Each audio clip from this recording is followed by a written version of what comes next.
इस क्वेश्चन के अंदर बच्चे ज्यादा मिस्टेक क्यों करते हैं? क्योंकि उनको ना बेसिक कंसेप्ट पता ही नहीं होता। ओपन डाइस के क्वेश्चन को सोल्व करने के लिए आपको 4 स्टेप फॉलो करने पड़ेंगे। उसमें सबसे पहला स्टेप क्या होता है? Find the pair of opposite faces, यानी हमें अपोजिट फेसेस के पेयर निकालने हैं। और एक ओपन डाइस के अंदर जो अल्टरनेट फेस होते हैं, यानी एक फेस छोड़कर जो अल्टरनेट फेस होते हैं ना, वो एक दूसरे के अपोजिट होते हैं। यानी एट द रेट के अपोजिट आपका क्या आएगा? ब्लैंक आएगा इस डाइस के अंदर। और वहीं पर आपका एम के अपोजिट क्या आएगा? आपका हैशटैग आएगा। और वहीं पर यदि मैं तीसरा पेयर देखूं तो वो किसका बनेगा? कॉपीराइट के अपोजिट भी क्या होगा? ब्लैंक होगा। अब जो पोजीशन हमें दी गई है ना, दूसरे स्टेप के अनुसार हम ये चेक करेंगे कि दी गई पोजीशन में दो अपोजिट फेस एक साथ नजर ना आ रहे हो। अब दो पेयर ऐसे हैं जिनमें ना हमारा जो फेस है ना वो ब्लैंक है, तो हम इससे चेक नहीं करेंगे, हम उस पेयर से चेक करेंगे जिसमें दोनों फेसेस के ऊपर कुछ ना कुछ लिखा है। यानी एम और हैशटैग किसी भी पोजीशन में एक साथ नजर नहीं आ सकते जो ऑप्शन ए में नजर आ रहे हैं, तो इसलिए ये क्वेश्चन का आंसर नहीं बनेगा। अब तीसरा जो स्टेप है, सबसे इंपॉर्टेंट स्टेप है, वो क्या है? जब भी हम एक पोजीशन को देखते हैं तो उसके अंदर 3 फेस होते हैं, यानी उन तीनों फेसेस के ऊपर हर पेयर में से किसी एक फेस का होना जरूरी है। यहां पर इन दोनों में से क्या नजर आ रहा है? At the rate. इन दोनों में से कुछ नजर आ रहा है? नहीं, तो यानी ये डाइस की पोजीशन पॉसिबल नहीं है। इन दोनों में से यहां पर नजर आ रहा है एट द रेट, इन दोनों में से नजर आ रहा है हैशटैग, और इन दोनों में से नजर आ रहा है आपका कॉपीराइट। इन दोनों में से नजर आ रहा है यहां पर ब्लैंक, इन दोनों में से नजर आ रहा है हैशटैग, और इन दोनों में से नजर आ रहा है कॉपीराइट। तो आप कहेंगे ये दोनों क्वेश्चन के आंसर होंगे? नहीं बच्चों, जो हमारा लास्ट स्टेप है ना, उसके बारे में ज्यादा बच्चे नहीं जानते। वो क्या होता है कि जो भी हमें पोजीशन दी गई है ना,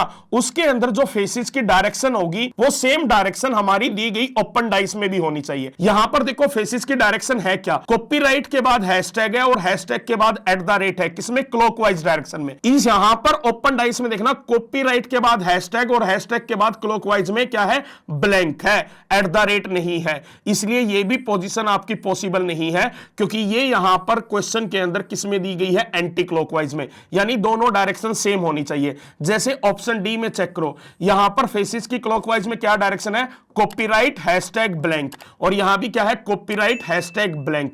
यानी क्वेश्चन का आंसर क्या बनेगा? आपका ऑप्शन डी।